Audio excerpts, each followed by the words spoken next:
கடன் தொல்லையா என்கிற தலைப்பிலே நீங்கள் இப்போது பார்த்து கொண்டிருப்பது 99வது எபிசோடாக இருக்கிறது. தொடர்ந்து நீங்கள் இந்த ஜெபத்தையும் இந்த மெசேஜை பார்க்கக்கூடியவர்களாக இருந்தால் கர்த்தர் தாமே உங்களை ஆசீர்வதித்து உயர்த்துவார்.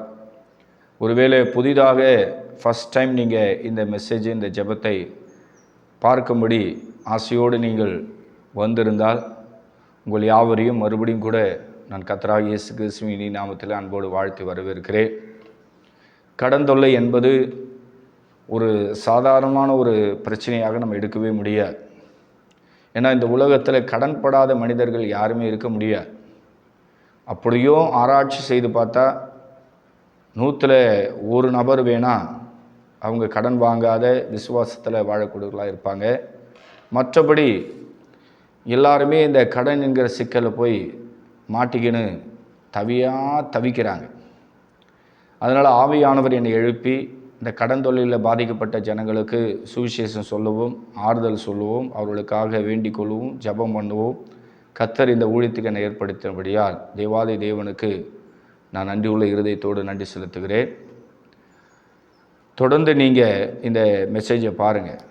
ஏன்னா இந்த மெசேஜை நீங்கள் பாதிலே பார்த்து விட்டுட்டிங்களா உங்களுக்கு கர்த்தர் என்ன சொல்கிறாரு, ஆவியானவர் உங்களுடைய கடன் சாபக்கட்டை எப்படி உடைக்க போகிறாருங்கிற விவரமே உங்களுக்கு புரியாமல் போயிடும். உங்கள் வாழ்க்கையில் இருக்கிற கடன் பிரச்சனையை நீங்கள் ரொம்ப ரொம்ப பாரமாக நினச்சிக்கின்னு கண்ணீரோடு அந்த கடத்தை எப்படி அடைப்பேன், அந்த கடத்தை எப்படி கொடுப்பேன்னுங்கிற சிந்தையோடு இருக்கிறீங்க. ஏன்னா உங்களுடைய கஷ்டம் அந்த மாதிரி இருக்குது. இது ஒரு பக்கம் இருக்கட்டும். நீங்கள் பைபிளில் இருக்கிற ஒவ்வொரு சாட்சிகளும் உற்று நீங்கள் பார்க்கணும். ஏன்னு சொன்னால் அந்த பைபிளில் இருக்கிற சாட்சிகளை நீங்கள் எடுத்துக்கின்னு அவங்க வாழ்க்கையில் எப்படி சிறையிருப்பு மாறுச்சு, ஏசப்பா அவங்களுடைய சிறையிருப்பை எப்படி மாற்றி அதிசயம் பண்ணி அவங்களை எப்படி உயர்த்தினார் என்கிற சத்தியம் இந்த சமயத்தில் உங்களுக்கு ரொம்ப ரொம்ப முக்கியமாக தேவைப்படுது. அதனால் நீங்கள் உலகத்தில் இருக்கிற மனிதர்களை பார்க்காதீங்க.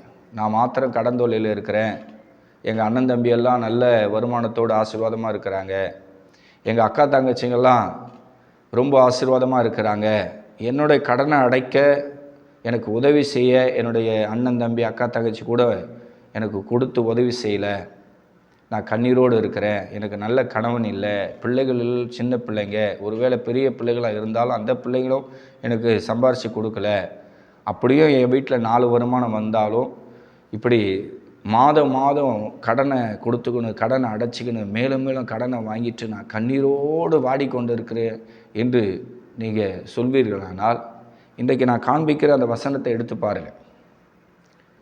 அந்த சாட்சியை நீங்கள் எடுத்து பார்த்து உங்களோடு மேட்ச் பண்ணுங்கள். ஏன்னா வேதத்தில் இருக்கிற அந்த சாட்சியை இப்போ நான் காட்ட போகிறேன். உங்களுக்கு தெரிஞ்ச ஒரு பரிசுத்தனை பற்றி நம்ம பார்க்க போகிறோம்.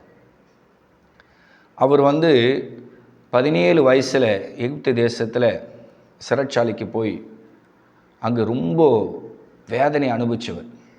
மொத்தம் 17 வயசில் இவருக்கு ஜெயிலுக்கு போனார். 13 வருஷம் முழுக்க அந்த ஜெயிலேயே அந்த சிறை கைதியாக இருந்து அதன் பிறகு தன்னுடைய 30வது வயதில் எகிப்து தேசத்தை ஆளக்கூடிய பெரிய அரசனாக மாறின ஒரு ராஜாவுடைய சரித்திரத்தை நம்ம இன்றைக்கி பார்க்க போகிறோம். அவர் பேர் பார்த்திங்கன்னா யோசேப்பு. நீங்கள் பைபிளில் 41ஆம் அதிகாரம் 52வது வசனத்தை நீங்கள் வாசித்து பார்த்தீங்கன்னா அந்த யோசேப்பை ஆண்டவர் 13 வருஷ கைதியாக இருந்த அந்த பரிசுத்தவான ஏசப்பா எப்படி விடுவிச்சார், அவர் எப்படி எகிப்து தேசத்தில் ராஜா மாறினார், அதன் பிறகு அவர் தேவனை மகிமைப்படுத்தி சொன்ன வார்த்தை என்ன, வசனம் என்ன அப்படின்ற ஆழமான சத்தியத்தை சாட்சியை நீங்கள் விசுவாசத்தோடு படிப்பீர்களானால் உங்களையும் தேவன் உங்களுடைய சொந்த ஊரில் உங்களை ராஜாதி ராஜாவாக ஆண்டவர் உயர்த்துவார். ஓகேங்களா? விசுவாசத்தோடு நீங்கள் நான் காண்பிக்கிற வசனத்தை படிங்க. 41ஆம் அதிகாரம் 52வது வசனம், ஆதியாகம புத்தகத்தை எடுத்துக்கொள்ளுங்கள். நான் சிறுமைப்பட்டிருந்த தேசத்தில் தேவன் என்னை பலுக பண்ணினார் என்று சொல்லி இளையவனுக்கு எப்ராஹிம் என்று பெயரிட்டான். கவனிச்சிங்களா? நான் சிறுமைப்படுத்தப்பட்ட தேசத்தில், எந்த தேசத்தில் நான் சிறுமைப்படுத்தப்பட்டேனோ அதே தேசத்தில் என் தேவன் என்னை பலுக பண்ணினார். என்று யோசேப்பு இங்கு சாட்சி கொடுப்பதை பிரியமானவர்களை நீங்கள் பார்த்து கொண்டு இருக்கிறீங்க.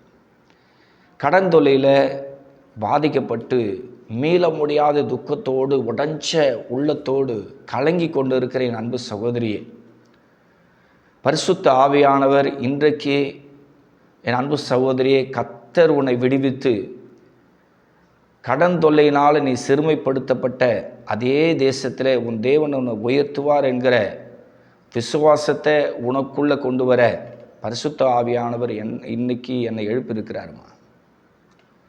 இயற்கையாகவே எனக்கு அக்கா தங்கச்சி கிடையாது.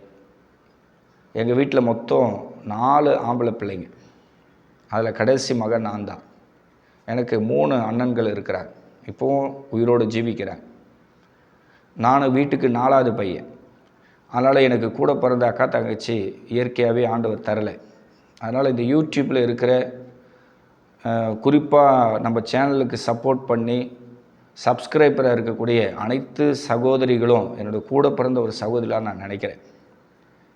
அதனால் என் அன்பு சகோதரி எதுக்கு நான் சொல்கிறேன்னா, நீங்கள் கடன் தொல்லை ஆன பிறகு உங்களுக்கு பாசம் காட்ட, உங்களுக்கு ஆறுதல் சொல்ல, உங்களுக்கு தைரியம் சொல்ல ஒரு கூட பிறந்த ஒரு அண்ணன் தம்பி அக்கா தங்கச்சி இல்லை அப்படின்னு சொல்லி நீங்கள் ஒருவேளை வருத்தத்தோடு இருப்பில்லை. ஆனால் என்னை உங்களுடைய சொந்த பிரதராக நினச்சிங்க, ஒரு சொந்த சகோதரனாக நினச்சிங்க. இன்றைக்கி கர்த்தர் உங்கள் வீட்டுக்கு ஏசப்பா என் மூலியமாக ஒரு வாக்குத்தத்தத்தை கொடுக்குறேன். பிரதானமாக இது வாக்குத்தத்தன்று நம்ம எடுக்க முடியாது. இது யோசேப்புடைய சாட்சி. அப்போ ஏசப்பா என் மூலியமாக யோசேப்பு என்கிற ஒரு பரிசுத்தவனை வச்சு உங்களுக்கு ஒரு சாட்சி கொடுக்குறாரு. அது என்ன பார்த்தீங்கன்னா, நீங்கள் எந்த ஊரில் கடன் வாங்கிட்டு அவமானத்தோடு இருக்கிறீங்களோ அதே ஊரில் ஏசப்பா உங்களை உயர்த்துவார். நீங்கள் வாயை திறந்து இப்போ சொல்லுங்கள். ஒருவேளை இந்த சேனலில் பார்க்குறக்கூடிய ஜென்ஸுங்க, ஒருவேளை மூத்த ஐயாமாருங்க யாருன்னா இருப்பீர்களானால், ஒருவேளை வயதான தாய்மார்கள் இதை பார்த்து கொண்டு இருக்கலாம். நீங்கள்லாம் சொல்லுங்கள், வாயை திறந்து எல்லாரும் சொல்லுங்கள். இந்த சேனலில் பார்க்குற சிறியோர் பெரியவர், சகோதரிமார்கள், சகோதரர்கள், வயசான மூத்தவர்கள், தாய்மார்கள், தகப்பன்மார்கள் எல்லாரும் நீங்கள் சொல்லுங்கள், நான் சிறுமைப்படுத்தப்பட்ட தேசத்தில் ஏசப்பா என்னை உயர்த்துவார். இன்றைக்கி நான் கடன் வாங்கிட்டு அவமானப்பட்டு கூனி குறுகி போயிருக்கிறேன். தெரியாதனமாக நான் இன்ட்ரெஸ்ட்டுக்கு வாங்கிட்டேன், வட்டிக்கு வாங்கிட்டேன், லோனை எடுத்துட்டேன், சொந்தக்காரர்கிட்டலாம் நகை வாங்கி வச்சுட்டு ரொம்ப அவமானப்பட்டு கேவலப்பட்டு நான் போயிட்டேன். என்னோடய குடும்ப சூழ்நிலையினால் நான் கடனை வாங்கிட்டு இன்றைக்கி கொடுக்க நிர்வாகம் இல்லாமல் வாழ்வா சாவான்னு சொல்லி அப்படியே ஒட்டஞ்ச உள்ளத்தோடு அழுது கொண்டு இருக்கிற என் அன்பு சகோதரியே, என் அன்பு சகோதரனே, நீ சிறுமைப்படுத்தப்பட்ட அதே தேசத்தில் உன்னை தேவன் உயர்த்த வல்லவராக இருக்கிற. அதனால தான் நீங்கள் வாயை திறந்து அறிக்கை செய்யுங்க. உங்களுக்கு இப்போ எவ்வளோ லட்ச கடன் வேணால் இருக்கட்டும், டெய்லி ஒரு அமௌண்ட்டை கடன் கட்டக்கூடியவர்களாக நீங்கள் இருக்கலாம். ஒரு சில பேர் பிஸ்னஸ் பண்ணுறவங்க டெய்லி ஃபைனான்ஸ் கட்டுவாங்க. அந்த தொழிலில் அவங்க என்ன பண்ணுவாங்க, ஈடுபடும் போது இந்த டெய்லி தண்டலுக்கு கொடுக்குற தண்டல்காரன் வந்துடுவான். அவன் 10,000க்கு இவ்வளோ வட்டின்னு சொல்லி அவங்களுக்கு ஒரு அமௌண்ட்டை கொடுத்துருவான். இவங்க என்ன பண்ணுவாங்க, 10,000, 20,000, 50,000, 1,00,000 சொல்லி அவங்ககிட்ட வாங்கிப்பாங்க. வாங்கி கடைக்கு பொருள்கள்லாம் போட்டு வியாபாரம் பண்ணலான்னு சொல்லி அவங்க பிரயாசப்படுவாங்க. இப்போ டெய்லி 1000 கட்டுறவங்க இருக்கிறாங்க, 500 கட்டுறவங்க இருக்கிறாங்க, 2000, 3000 கட்டுறவங்களாம் இருக்கிறாங்க. அவங்க தொழிலை பொறுத்து அவங்க டெய்லி ஃபைனான்ஸ் வாங்குவாங்க. அப்போ ஒரு வேளை திடீர்னு உடம்பு முடியல, சூழ்நிலை மாறிச்சுன்னு சொன்னால் எப்படி டெய்லி ஃபைனான்ஸ் தண்டல் எப்படி கட்ட முடியும்? அப்படிப்பட்ட பாதிப்போடு நீங்கள் இருப்பீர்களானால் இந்த வார்த்தையை நீங்கள் அறிக்கை செய்யணும். எந்த வார்த்தைன்னா, நான் சிறுமைப்படுத்தப்பட்ட தேசத்தில் கடன் வாங்கி என்னால் இப்போ கட்ட முடியல, சூழ்நிலை மாறிடுச்சு, வியாதி, பலவீனம், குடும்பத்தில் இருக்கிற ஆப்ரேஷனு, பல செலவினங்கள் எனக்கு வந்துச்சு, இப்போ நான் கடனை கட்ட முடியலன்னு சொல்லி ஒட்டஞ்சு போய் நீங்கள் இருக்கலாம். வாயில் அறிக்கை செய்யும். அது டெய்லி கடனாக இருக்கட்டும், வார கடனாக இருக்கட்டும், அல்லது மாதம் மாதம் கட்டக்கூடிய கடனாக இருக்கட்டும், அல்லது இந்த சேனலில் பார்க்குற நீங்கள் பெண்களாக இருப்பீர்களானால் மகளிர் குழு லோனில் போய் சேர்ந்துட்டு அந்த கடனை கட்ட முடியாமல் அந்த கடன் அடைக்க இன்னொரு இடத்துல கடன், அந்த கடனை கிடைக்க இன்னொரு இடத்துல கடன் சொல்லி கடத்துக்கு மேலே கடத்தை வாங்கிட்டு அந்த மகளிர் லோனும் கட்ட முடியல, வாங்கின கடத்தை கட்ட முடியல, அந்த கடனை கட்ட முடியல, இந்த கடனை கட்ட முடியல, ஐயோ பைத்தியம் பிடிக்கிற மாதிரி இருக்குது, பேசாமல் நம்ம எதனா பண்ணின்னு கூட நம்ம உயிரை கூட விட்டுடலாம் போல் அவமானத்தை தாங்க முடியல அப்படின்னு சொல்லி உடஞ்சி போய் நொறுங்கி போய் கண்ணீரோடு கதறி கொண்டு இருக்கிறேன் அன்பு சகோதரி. ஏசப்பா உங்கள் வீட்டுக்கு வந்திருக்கிறாருமா. உடஞ்ச உள்ளத்தோடு சில பேர் பார்த்தீங்கன்னா அப்படி நொறுங்கி போயிருக்கிறாங்க. கடன்னா அவங்களுக்கு பிடிக்காது, கடன் வாங்கிறது சுத்தமாக அவங்களுக்கு பிடிக்காது. அந்த கடன் அப்படின்னு சொன்னாவே அவங்க காதில் அதை கேட்டால் கூட அப்படி பயங்கர டென்ஷனாக வரவங்க கூட இருக்கிறாங்க. அப்படிப்பட்டவங்களை கூட சாத்தான் வந்து இந்த கடன் தொல்லையில் சிக்க வச்சுக்குது. ஒரு சில பேர் விரும்பிய கடன் வாங்குவாங்க, அப்படியே யார் கடன் கொடுத்தாலும் வாங்கிப்பாங்க. அந்த கடன் வாங்கிறதுக்கு அவங்க என்னென்ன செய்ய முடியுமோ அனைத்து வேலைகளும் செய்வாங்க. வீட்டு டாக்குமெண்ட்டை அடமானம் போகிறதுக்கு என்னென்ன முயற்சி எடுக்குமோ அத்தனை முயற்சி எடுப்பாங்க. பேங்க்குக்கு போவாங்க, மேனேஜரை பார்க்குவாங்க, அதுக்கு ஏதாவது டாக்குமெண்ட்டில் எதனா ஒரு சிக்கல் இருந்தால் வேறு ஏதாவது ஒரு வக்கீலை பார்ப்பாங்க. எப்படியாயிலும் லோனை வாங்கிடணும். கட்டுற கதையெல்லாம் அவங்களுக்கு தெரியாது. என்னடா ஏற்கனவே பல கடனை வாங்கிட்டு இருக்கிறோம், வாரத்தண்டில் இருக்குது, மாதத்தண்டில் இருக்குது, மகளிர் குழு லோனில் நம்ம மனைவி சேர்ந்துட்டு இருக்கிறாங்க, குடும்ப நிர்வாகம் இப்படி இருக்குது, பிள்ளைகள் இருக்கிறாங்க, படிக்கிறாங்க, பிள்ளைகளை கல்யாண காட்சி பண்ணி கொடுத்துருக்குறோம், நம்ம இனிமேல் கடன் வாங்கலாமா, வாங்கக்கூடாது, உயிருக்கே ஆபத்தாயிடுமே என்கிற சிந்தையே சில பேர் கிடையாது. பேங்க்கில் போய் பெரிய ஒரு அமௌண்ட்டை கடன் வாங்கிடணும், அதுக்கப்புறம் பிஸ்னஸ் பண்ணணுவாங்க, அதை பண்ண இதை பண்ணுவாங்க, கடைசியில் கடத்துக்கு மேலே கடன் ஆகிடும். குடியிருக்கிற வீட்டையும் விற்று அடைக்கணும்னு நினச்சா கூட அந்த வீட்டையும் விற்க முடியாது, கடத்தை அடைக்க முடியாது. இனி என்ன தான், இரவெல்லாம் தூக்கம் வராது, நிம்மதி இருக்காது, சமாதானம் இருக்காது. எந்த ஆற்றுல குதிக்கலாம், எந்த கிணத்துல குதிக்கலாம், எப்படி சாவலான்னு சொல்லி பிளான் பண்ணினலாம் சில பேர் இந்த கடன் வாங்கிட்டு பயங்கரமான பாதிப்போடு இருக்கிறார். பாருங்கள், 13 வருஷம் தப்பே பண்ணாத இந்த யோசப்பு சிறைச்சாலையில் தண்டனை அனுபவிக்கிறார். 17 வயசு பையங்க யோசப்பு ஜெயிலுக்கு போகும்போது அவனுடைய சொந்த சகோதரர்கள் அவனை 20 வெள்ளிக்காசுக்கு விற்றுட்டாங்க. 17வது வயசில் அவன் அப்படியே ஜெயிலுக்கு போனவன் அப்படியே அந்த ஜெயிலையே இருக்கிறான்.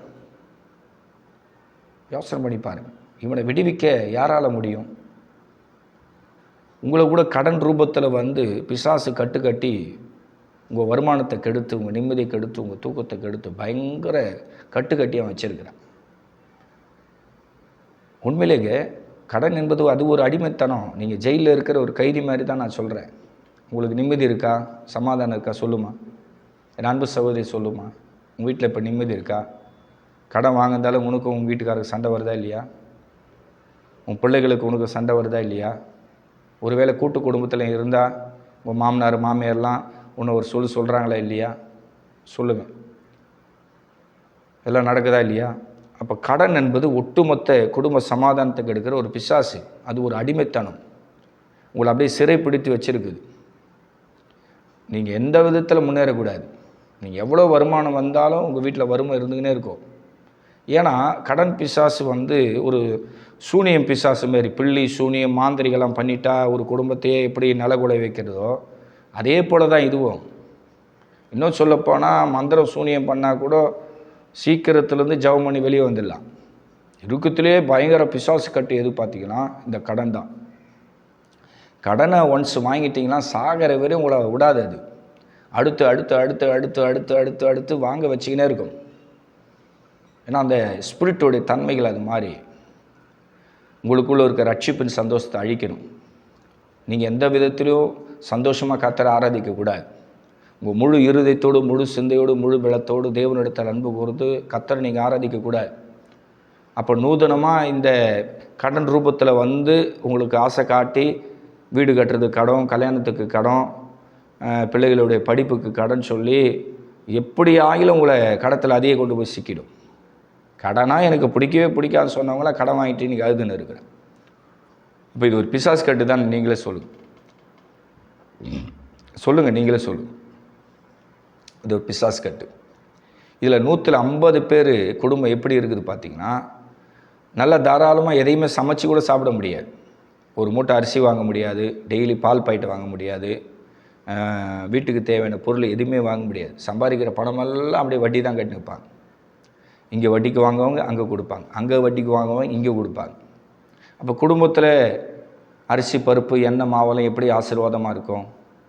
ஃபுல்லாகவே இன்ட்ரெஸ்ட்டு, ஃபுல்லாகவே கடன் போயிட்ட பிறகு எப்படி அந்த குடும்பத்தில் சந்தோஷம் இருக்கும், சமாதானம் இருக்கும்? அவங்க உடம்புல எப்படி ஹெல்த்து கூட எப்படி இருக்கும்? நீங்கள் உடம்புல வந்து ஹெல்த் இருந்தால் தான் சம்பாரித்து கூட கடனை கட்ட முடியும். இதில் இயற்கையாக உங்களுக்கு சுகரு ப்ளஸரு அப்படின்னு பயங்கரமான இஷ்யூ வந்து உங்கள் சரீரத்தில் இருந்தால் இன்னும் உங்களுடைய சரீரமும் பாதிக்கப்பட்டிருக்கும், மனசும் பாதிக்கப்பட்டிருக்கும், வர வருமானமும் கையில் நிற்கலை, கடனை கொடுத்தாலும் மீதி மறுபடியும் கடன் வாங்கி கட்டுறதா இருக்குது. எப்படி இருக்கும் யோசனை பண்ணி பாருங்கள். நீங்கள் இப்போ உக்காந்து அழுதா ஒரு நாள் ஃபுல்லாக கூட நீங்கள் அழுவீங்க. அப்போது இந்த சாத்தானுடைய கட்டிலிருந்து நீங்கள் விடுவிக்கப்பட்டு யோசப்பு போல் ராஜ அந்தஸ்துக்கு உயர்த்தப்படணும்னா கத்தடத்தில் இங்கே பாவ மன்னிப்பை கேளு. ஏசப்பா தெரிஞ்சோ தெரியாமலோ நான் கடன் வாங்கிட்டேன், நான் மன்னிச்சிருங்க ஆண்டவரே. என்னோடய சேனல் எடுத்து பாருங்கள், எல்லா சேனலும் இது ஒன்று தான் நான் சொல்லின்னு இருப்பேன். ஏசப்பா கிட்ட மன்னிப்பு கேளுங்க, மன்னிப்பு கேளுங்க, மன்னிப்பு கேளுங்க, தெரியாமல் வாங்கிட்டேன், தப்பு பண்ணிட்டேன், மன்னிச்சிருங்கன்னு சொல்லி நீங்கள் தினம் இந்த கடன் தொல்லைக்காக ஏசப்பா கிட்ட மன்னிப்பு கேட்டு அழுதுகினே இருக்கணும். எப்பப்போ உங்களுக்கு அழுது ஜெபிக்கணும் என்ன வருது அப்போல்லாம் அழுது ஆண்டவர்கிட்ட அப்படியே கும்முறித்த நீங்கள் ஜெபிக்கணும். நீங்கள் மனுஷங்கிட்ட போயிட்டு நீங்கள் எனக்கு இவ்வளோ கடன் ஆச்சுன்னு சொன்னால் அவன் பரியாசம் பண்ணுவான். அவன் ஒரு ரூபாய்த்துன்னு வந்து உங்களுக்கு கொடுக்க மாட்டான். அண்ணன் தம்பியாக இருக்கட்டும், அக்கா தங்கச்சியாக இருக்கட்டும், 4 முறை தான் உங்களோட துக்கத்தை அவங்க கேட்பாங்க. 5ஆவது முறை நீங்கள் கடன் பிரச்சனை, ஒருத்தங்க லோன் கட்டணும், ஏதாவது நகை இருக்குமா பணம் இருக்குமான்னு கேட்டிங்கன்னா அவங்களுக்கும் செழிப்பாயிடும், அவங்களும் வெறுத்துருவாங்க. அதுக்கப்புறம் நீங்கள் ஃபோன் பண்ணி உங்கள் வேதனையை உண்மையிலே சொல்லணும்னு நினச்சா கூட அவங்க ஃபோன் எடுக்கவே மாட்டாங்க. உங்கள் ஃபோன் அப்படியே கட் பண்ணிக்கினே இருப்பாங்க. ஏன்னா நீங்கள் எப்படியும் கடன் தொல்லை, லோன் கட்டணும், அங்கே கொடுக்கணும் இங்கே கொடுக்கணும், இதான் துட்டு கேட்க போகிறேன்னு சொல்லி உங்கள் அண்ணன் தம்பி அக்கா தங்கச்சி கூட சில சமயம் உங்கள் ஃபோனை எடுக்க மாட்டாங்க. வீட்டில் இருக்கிறவங்க கணவரும் புரிஞ்சிக்க மாட்டார். அப்படியே பாதிக்கப்பட்டு ரொம்ப நீங்கள் கலங்கி கொண்டு இருப்பீங்க. இன்றைக்கி ஒரே ஒரு வசனம் தந்தேன், அந்த வசனத்தை கவனிச்சிங்களா? நான் எந்த தேசத்தில் சிறுமைப்படுத்தப்பட்டனோ அதே தேசத்தில் என் தேவன் என்னை உயர்த்தினார், என்னை பழுகி பெருக பண்ணினார் அப்படின்னு யோசப்பு கத்த தந்த விடுதலையை இந்த இடத்துல பறைசாற்றுகிறார். ஆண்டவரை யோசப்பு மகிமைப்படுத்துகிற அவருக்கு இப்போ மேரேஜ் ஆகி ஆசனாத் என்ற மனைவி 2 பிள்ளைகள் பிறக்கிறாங்க. 2வது மகன் பிறக்கும்போது தான் அதை சொல்கிறாரு. ஃபஸ்ட்டு பிள்ளை பிறக்கும்போது தேவன் என் வருத்தத்தை மாற்றினார் அப்படின்றார். அது வந்து ஆதியாகமம் 41 நீங்கள் 51 வாசி பார்த்தீங்கன்னா என் தேவன் என் வருத்தத்தை மாற்றினார் அப்படின்னு சொல்லியிருக்கிறார். 2வது பெஞ்சமின் எப்ராஹிம் பிறக்கும்போது அவர் சொல்கிறாரு, நான் சிறுமைப்பட்ட தேசத்தில் தேவன் என்னை பழுகி பெருக பண்ணிட்டாரு, ஆசீர்வாதத்துக்கு பஞ்சமே கிடையாது, நான் ரொம்ப சந்தோஷமாக இருக்கிறேன் அப்படின்னு யோசப்பு கர்த்தரை மகிமைப்படுத்துகிறேன். நல்லா கவனிங்க, அவர் எகிப்தில் சிறுமைப்படுத்தப்பட்டார், கானான் தேசத்தில் உயர்த்தப்படலை, இங்கேயே உயர்த்தப்படுறார். கவனிச்சிங்களா? நான் எந்த தேசத்தில் சிறை கைதியாக இருந்தனோ, ஒருவேளை சாப்பாட்டுக்காக ஜெயிலில் போய் கையில் தட்டி ஏந்தி உணவு வாங்கி வருத்தத்தோடு சாப்பிட்டனோ, அந்த அவமானப்பட்ட அதே ஊரில் கர்த்தர் ராஜாவை உயர்த்திட்டாரு அப்படின்னு யோசப்பு சாட்சி சொல்கிறாருன்னா உங்களுக்குள்ளே அந்த விசுவாசம் வந்துடணும். இதை வாசிக்கும் போது உங்களுக்குள்ளே ஒரு தெய்வீகமான ஒரு அன்பு ஆண்டவர் மேலே பிறக்கணும். ஏன்னா கடன் தொல்லை ஆச்சுன்னா நீங்கள் ஆண்டவர் விட்டு ரொம்ப தூரம் போயிடுவீங்க. அட போடா, இது என்னடா லைஃபு, ஒரே பிரச்சனையாக இருக்குது, ஒரே போராட்டமாக இருக்குது, வீட்டில் நிம்மதி இல்லை, சமாதானம் இல்லை, கடனை வாங்கிட்டோம், கடனை கட்ட முடியல, இன்ட்ரெஸ்ட்டு கட்ட முடியல, சாப்பிட முடியல, நடபடமாகிட்டேன், என்னை யாரும் புரிஞ்சிக்கல, நான் ஒரு மனநோயாளி போல் இருக்கிறேன், ஐயோ ஐயோ ஐயோ ஐயோ நான் என்ன செய்வேன், என்னால் முடியலையே, எனக்கு யாருமே உதவி செய்ய முன்னுக்கு வரலையேன்னு சொல்லி இங்கே அப்படியே ஒட்டஞ்சு போய் நொறுங்கி போய் கண்ணீரோடு கதறி கொண்டு இருக்கிறேன். உங்களை விசாரிக்கிற ஒரு தேவனை பற்றி உங்களுக்கு சொல்கிறேன். அவர் உங்களை விசாரிக்கிற தேவன். நீங்கள் படக்கூடிய வேதனை அவர் அறிஞ்சவர். நீங்கள் எப்படி பாதிக்கப்பட்டு இருக்கிறீங்க, இவ்வளோ நீங்கள் மனவேதனை படுறீங்கன்னு ஆண்டவர் அறிஞ்சவராக இருக்கிற. நீங்கள் நினைக்கலாம், என் அன்போடு விசாரிக்க யாருமே இல்லையே, நான் செஞ்ச தப்பு தான் குத்தி காட்டுறாங்களே கண்டி, என்னை காப்பாற்றி விட யாருமே முன்னுக்கு வரமாட்டுறாங்க, இப்போ நான் செத்து தான் போகணுமா, என் சொந்த ஊரில் நான் வாழ முடியாதா, என் சொந்த ஜனங்கக்கிட்ட நான் வாழ முடியாதான்னு சொல்லி நீங்கள் வருத்தப்படலாம். ஏசப்பா உங்களை விசாரிக்கிறவராக இருக்கிற. பேதுரு புஸ்தகத்தில் நம்ம ஒரு வசனம் வாசிக்கலாம். அதில் பேதுரு என்ன சொல்கிறாருன்னா, அவர் உங்களை விசாரிக்கிறபடியால் உங்கள் கவலையெல்லாம் அவர் மேலே வைத்து விடுங்க. 1 பேதுரு 5ஆம் அதிகாரத்தை எடுத்துக்கொள்ளுங்க. அதில் 7வது வசனத்தை வாசி பாருங்களேன்.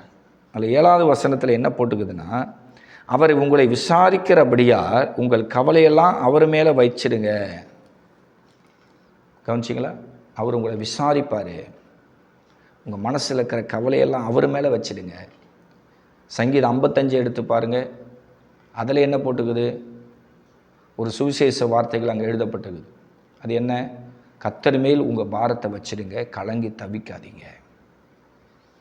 அப்போது பேதுருவும் இதே தான் சொல்கிறாரு, சங்கீதக்காரனும் அதுதான் சொல்கிறாரு. யோசேப்புடைய சாட்சியை நம்ம பார்த்தோம். நான் சிறுமைப்பட்ட தேசத்தில் என் தேவன் என்னை உயர்த்தினார் அப்படின்னு அவர் சாட்சி கொடுக்குறேன். ஆண்டவர் உங்களை சாட்சியாக நிறுத்துவார். எந்த தேசத்தில், எந்த ஊரில், எந்த கிராமத்தில் நீங்கள் அவமானப்பட்டீங்களோ அதே ஜனத்துக்கு முன்னாடி கர்த்தர் உங்களை உயர்த்துவார். விசுவாசிக்கிறீங்களா? நீங்கள் ஆழமாக ஆண்டவர் மேலே விசுவாசம் வைங்க. என்ன சோதனை, என்ன கஷ்டம், என்ன அவமானம் வந்தாலும் ஏசப்பா விட்டு நான் விலக மாட்டேன். வாயை திறந்து என் அன்பு சகோதரியே, உன்னுடைய அறிக்கையை இப்போ நீ ஆண்டவருக்கு தெரியப்படுத்துமா. கண்ணீரோடு கதறி கொண்டு இருக்கிற என் அன்பு சகோதரனே, ஏசப்பா என்னை உயர்த்துவார், ஏசப்பா என்னை நடத்துவார், ஏசப்பா என்னை போஷிப்பார், நான் கேட்குற கடன் இல்லாத வாழ்க்கை அவரே தர வல்லவராக இருக்கிறான்னு உங்களை எத்தனை பேர் விசுவாச அறிக்கை செய்ய போகிறீங்க? நீங்கள் ஆண்டவருக்கு விரோதமாக உச்சரிக்கக்கூடாது எந்த வார்த்தையும். இந்த வேதத்துக்கு விரோதமாக எந்த வார்த்தையும் உச்சரிக்கக்கூடாது. ஏன்னா ஏசப்பா உங்களை கடன் வாங்க சொல்லலை. நீங்கள் அவரை மீறி, அவர் கட்டளை மீறி உங்களுடைய குடும்ப செலவுக்காக நீங்கள் கடன் வாங்கிட்டீங்க. இப்போ நீங்கள் பாவம் மன்னிப்பு கேட்டு ஆண்டவர்கிட்ட ஒப்புர் ஆகி ஏசப்பா என்னை உயர்த்துவார்ன்ற விசுவாச பாதைக்குள்ளே வந்துட்டீங்க. மறுபடியும் நீங்கள் திரும்பி பார்க்கக்கூடாது. எதை திரும்பி பார்க்கக்கூடாது? நம்ம கடன் கொடுக்க முடியாது போல், நம்ம கடன் அடைக்க முடியாது போல், ஐயோ நம்ம வாழ்க்கை முடிஞ்சிடும் போல், நம்ம கேவலப்பட்டு போயிடுவோம், அவமானப்பட்டு போயிடுவோம், அவமானத்துக்கு அப்புறம் நம்ம பூமியில் எப்படி வாழ முடியும், இப்பயே செத்துடலாம். இதெல்லாம் தவறான பிசாசுடைய பயங்கர சூழ்ச்சி. கவனிங்க, தவறான சிந்தது. கர்த்தர் உங்களை எச்சரிக்கிறார். உங்கள் ஆத்தும ஆண்டவருக்கு ரொம்ப ரொம்ப பயனுள்ளதாக இருக்குது. இந்த பூமியில் ஒரு மனுஷனு கெட்டு போகக்கூடாதுன்று ஆண்டவர் தன்னுடைய சித்தத்தை ஒவ்வொரு மனித மேலே வச்சிருக்கிறார். ஏசப்பா இந்த பூமியில் இருக்கிற ஒவ்வொருவருக்காக ரத்தத்தை சிந்திருக்கிறார். ஒவ்வொரு தனித்தனியாக ஆண்டவர் ரத்தத்தை சிந்திருக்கிறார். அந்த ரத்தத்துக்கு துரோகம் பண்ணிவிட்டு, ஆண்டுடைய வார்த்தைக்கு துரோகம் பண்ணிவிட்டு, ஐயோ கடனாச்சு அவமானமாயிடுச்சின்னு சொல்லி ஒரு நிமிஷத்தில் நீங்கள் ஏதோ ஒரு தவறான முடிவை எடுத்துட்டிங்கன்னு வச்சிங்களேன், அது நீங்கள் பரலோகத்துக்கு செய்கிற பெரிய துரோகம். அதன் பிறகு நீங்கள் போயிட்டு ஏசப்பா காலில் விழுந்து மன்னிப்பு கேட்டால் கூட மன்னிக்கப்படாது. ஏன்னா உங்கள் ஜீவனை நீங்கள் அழிச்சினீங்க. அப்போ ஸ்ட்ரெயிட்டாக திரும்ப ஆண்டவர் நரகத்தில் தான் தள்ளுவார். அந்த நரகத்துக்குள்ளே போயிட்டீங்கன்னா உங்கள் நாக்கை குளிர பண்ண ஒரே ஒரு சொட்டு தண்ணி கூட அங்கே இருக்காது. அதுவும் ஒரு நாள் 2 நாள் இல்லைங்க, கோடி கோடி வருஷம் நரகத்திலே அப்படியே வேவணும். அங்கேருந்து உங்களை விடுதலை செய்ய யாருமே வரமாட்டாங்க. ஏன் ஏசப்பா வந்து உங்களை அங்கேருந்து தூக்கி எடுக்கணும்னா கூட ரொம்ப கஷ்டம். அப்போது கவனிங்க, பைபிளில் இருக்கிற சாட்சிகளை ஆண்டவர் வச்சு எதுக்காக நம்ம காட்டுறாரு? யோசப்பு 13 வருஷம் ஜெயிலில் இருந்தார். 30 வயசில் அவர் வந்து ராஜாவாக அந்த தேசத்தில் உயர்த்தப்பட்டு அவர் 80 வருஷம், மொத்தம் 80 வருஷம் அந்த எகிப்து தேசத்தையே அரசாளக்கூடிய ராஜாவாக இருந்து 110வது வயதில் அவர் இறந்து போயிருக்கிறார். எதுக்கு இந்த சாட்சியை நம்ம இன்றைக்கி எடுக்கிறோம்? அப்போது அவர் 13 வருஷம் அவர் வந்து சிறைச்சாலையில் கைதியாக இருக்கிறார். இப்போது 30 வயசில் ராஜா வர்றார். இப்போ சாகும்போது என்ன வயசுன்னு செக் பண்ணி பார்த்தீங்கன்னா, அதையும் 50 கடைசி வசனம் பார்த்தீங்கன்னா, யோசப்பு சாகும்போது 110 வயது உள்ளவனாக இருந்தான்னு போட்டுது. அப்போ 30 கழிச்சிட்டு இந்த 110ல் 30 கழிச்சு பார்த்தீங்கன்னா 80 வருஷம் ராஜாதி ராஜா வாழ்ந்திருக்கிறேன். அந்த 80 வருஷம் சந்தோஷம், சமாதானம், செழிப்பு, எகிப்து தேசத்தை அரசாளக்கூடிய பெரிய ராஜ வாழ்க்கை வாழ்ந்திருக்கிறார். அப்படி இருக்கும்போது உங்களை ஏன் ஆண்டவர் உயர்த்த மாட்டார்? நீங்கள் அப்படியே ப்ளஸ்ஸாக யோசிங்க, மைனஸாக யோசிக்காதீங்க. அப்படியே இங்கே பாருங்கள், விசுவாசத்தை உங்களுக்குள்ளே நீங்கள் புதுப்பிக்கணும். பிசாசு உங்களை வஞ்சிக்க ஆரம்பிச்சிடும். இல்லைன்னா நீங்கள் இருதயத்தில் என் தேவன் என்னை உயர்த்துவார், என்னை உயர்த்துவார், என்னை உயர்த்துவார், என் கடன் தொல்லை மாறிடும், என் பிரச்சனை மாறிடும், நான் ஏசப்பா புள்ள, நான் எந்த தப்பான முடிவுக்கும் போக மாட்டேன், எத்தனை கோடி எத்தனை லட்சம் இருந்தாலும் கர்த்தர் அதை அடைக்க வைப்பார், நானும் ராஜ்ய அந்தஸ்து உயர்த்தப்படுன்ற விசுவாசம் உங்களுக்கு வந்துடணும். நீங்கள் பைபிள் அப்படி தூக்கி போட்டு சர்ச்சுக்கும் போகாமல் ஆண்டவர் மேலே கோபம் வச்சுக்கணும், சொந்தக்கார மேலாம் கோவம் வச்சுக்கணும், வீட்டார் மேலே கோவம் வச்சுக்கணும், அப்படி கடினமாக இருந்தீங்கன்னா ரொம்ப கஷ்டங்க. தயவு செய்து உங்கள் சொந்த சகோதரனாக இருந்து சொல்கிறேன், நீங்கள் வேதனைனா கண்ணீரிட்டு அழுதுடுங்க. எவ்வளோ கஷ்டம், எவ்வளோ மன வேதனையாக இருந்தாலும் ஆண்டவர் சமூகத்தில் கண்ணீரிட்டு அழுதுடுங்க. ஆண்டவரை உங்களை விட்டு நான் விலக மாட்டேன், என்னை நீங்கள் தான் ரட்சித்தீங்க, நீங்கள் தான் தெரிந்து கொண்டீங்க, நீங்கள் தான் இதுக்கு வழி சொல்லணும். காற்றையும் காண மாட்டேன், மழையும் காண மாட்டேன், வாய்க்காலில் தண்ணி நிரம்புன்னு சொல்லி அந்த ராஜாக்கள் புஸ்தகத்தில் அதிசயத்தை செஞ்சுருக்கிறீங்க, எனக்கு செய்யுங்க. காகங்களுக்கு உண்டு எலியாவுக்கு ஆகாரத்தை கொடுத்து அவன் பசியை போக்குனது நீங்கள் தான், எனக்கு அதிசயம் காட்டுங்க அப்படின்னு விசுவாசத்தை உங்களுக்குள்ளே அப்படியே வளர்த்துக்கணும். அதே மாதிரி இன்னொன்று சொல்கிறேன், நீங்கள் கடன் வாங்கிட்டீங்க, யாருன்னா சொந்தக்காரு நண்பர்கள் யாருன்னா வந்து கட்டுக்கட்டாக கொடுப்பாங்கலாம் எதிர்பார்க்காதீங்க. நீங்கள் உழைச்சி தான் அதை கட்டணும். மேலும் மேலும் கடன் வாங்காதீங்க. கடன்காரங்கிட்ட தைரியமாக பேசுங்க, ஜெபம் பண்ணுங்க, உபவாசம் போடுங்க. அந்த கடன்காரங்க முன்னாடி நீங்கள் தைரியமாக பேசுங்க. அதுக்கு முன்னாடி அவன் அந்த கடன்காரனோட வாயை கட்டுறதுக்கு நீங்கள் ஆண்டவர்கிட்ட ஜெபம் பண்ணு. ஏசப்பா, அந்த கடன்காரன் நாளைக்கு வரப்போகிறான், அந்த லோன்காரன் வரப்போகிறான், அந்த பேங்க்காரன் வரப்போகிறான், நீங்கள் தான் அவனோடு பேசணும்னு சொல்லி நீங்கள் என்ன பண்ண, நல்லா ஜெபம் பண்ணிவிட்டு அவன் வாயை கட்டிடணும். அவன் அப்படி ஊன்ட்டு போனான். அந்த அளவுக்கு உருக்கமான ஜெபம் உங்ககிட்ட இருக்கணும். நீங்கள் ஒன்றும் பாதியமாக ஜெபம் பண்ணிட்டீங்கன்னா அவன் வந்து சத்தம் போட்டு போயிடுவான். நீங்கள் மன உருக்கத்தோடு பயங்கரமாக யாக்கோபு போல், இயேசுநாதர் போல், பவுலை போல் நீங்கள் ஜெபம் பண்ணிங்கன்னா கடன்காரன் வீட்டு வாசலுக்கு வரமாட்டான். உங்களை மறந்துட கூட நீங்கள் கொடுக்குறேன்னு உங்களை கூட மறந்துடுவான், விட்டுருவான், ஃப்ரீயாக கூட விட்டுருவான். உங்களுக்கு எப்போ காசு வருது அப்போ கொடுங்கன்னு சொல்லிட்டு போயிடுவான். பயங்கரமாக அதிசயம் நடக்கும். உங்களுக்கு பல ரூபத்தில் ஆண்டவர் உங்களுக்கு வருமானத்தை ஆண்டவர் கொடுத்துருவார். நீங்கள் விசுவாசத்தை விட்டுட்டு, ஆண்டவரை விட்டுட்டு, வேதத்தை விட்டுட்டு வெகு தூரம் போயிட்டீங்கன்னா கண்டிப்பாக கர்த்தர் உங்களோடு இருக்க மாட்டார். அதனால் தயவு செய்து என்ன கஷ்டம் வந்தாலும் ஏசப்பா என்னை விட மாட்டார், என்னை கைவிட மாட்டார், என் ஆபத்துக்கு அவர் எனக்கு துணையாக இருப்பதுன்னு சொல்லி நீங்கள் கர்த்தரோடு ஐக்கியமாயிட்டீங்கன்னு வச்சிங்களேன், ₹1 கடன் இல்லாத வாழ்க்கை ஆண்டவர் தரும். மறுபடியும் சொல்கிறேன், இந்த சேனலில் பார்க்குற எல்லா சகோதரிக்கும் எல்லா சகோதரிமாருக்கும் நான் சொல்கிறேன், ஒரே ₹1 உங்களுக்கு கடன் இருக்காது. உங்களுடைய எல்லா கடன் சுமையை கர்த்தர் மாற்றுவார். அதனால் உங்களுக்காக நான் ஜெபிக்க போகிறேன். அதே 1 பேதுரு 5ஆம் அதிகாரம் 6வது வசனத்தை வாசித்து பாருங்கள். அதில் என்ன போட்டுக்குது பாருங்கள். இதை சொல்லிவிட்டு நான் ப்ரேயர் பண்ணுறேன் உங்களுக்காக, ஓகேங்களா? ஏற்ற காலத்தில் தேவன் உங்களை உயர்த்தும்படிக்கு அவருடைய பலத்த கைக்குள் அடங்கிருங்க. ஏற்ற காலம் ஒரு நாள் வருமா, அந்த நாளில் ஆண்டவர் உங்களை உயர்த்துவாராம். யோசப்புக்கு ஒரு காலம் வரும்போது உங்களுக்கு ஒரு காலம் வராதா? என்ன சொல்லுது? அவன் ஜெயிலில் இருக்கிறான், ஏற்ற நேரம் வருது. கர்த்தர் அந்த ஜெயிலில் இருக்கிற அந்த யோசப்பை கொண்டு வந்து பார்வோன் ராஜாவுக்கு முன்னாடி நிப்பாட்டி அந்த ராஜாவோட சொப்பனத்துக்கு அர்த்தத்தை சொல்ல வச்சு ஒரு நிமிஷத்தில் அந்த யோசப்புடைய சிறையிருப்பின் கட்டை உடைச்சி அவனை ஆண்டவர் அந்த தேசத்தில் உயர்த்தினார். பார்வோனுடைய அமைச்சர்களுக்கு முன்னாடி, அவனுடைய பிரபுக்களுக்கு முன்னாடி தேவாதி தேவன் அவனை உயர்த்தினார். யோசப்பு பார்த்து உலகமே இன்றைக்கி ஆச்சரியப்பட்டிருக்கும். என்னோட ஒரு சிறை கைதி ராஜாவாயிட்டானே, ரதத்தில் போகிறானே, அவனுக்கு மனைவி, பிள்ளைகள், சொத்து, சுகம், இவ்வளோ ஆடம்பரத்தை கத்த தந்திருக்கிறேன்னு சொல்லி அந்த எகிப்து தேசமே அவனை வேந்தா அன்றைக்கி பார்த்துருக்கு. அதே போல் கர்த்தர் உங்களை உயர்த்துவாருங்க. நீங்கள் கவலைப்படவே படாதீங்க. நீங்கள் நல்லா மனசை சுத்தம் பண்ணிங்கன்னு ஜெபம் பண்ணிவிட்டு, ஏசப்பா உங்களை விட்டால் எனக்கு யாருமே இல்லை ஆண்டவர்னு சொல்லி ஏசப்பா காலை பிடிச்சிடு. நம்ம ஜெபிக்க போகிறோம். ஜெபிக்கலாம்.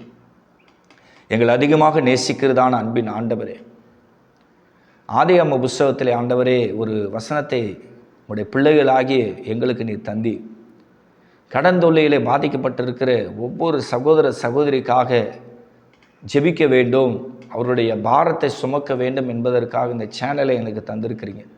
ஒன்றுக்கும் தகுதியில்லாத என்னை வைத்து ஆயிரக்கணக்கான ஜனங்களுக்கு சுவிசேஷம் பேசக்கூடிய ஆசீர்வாதங்களை நீங்கள் தந்த தெய்வம். உம்மை போற்றுகிறேன், உம்மை புகழுகிறேன் ஆண்டவரே.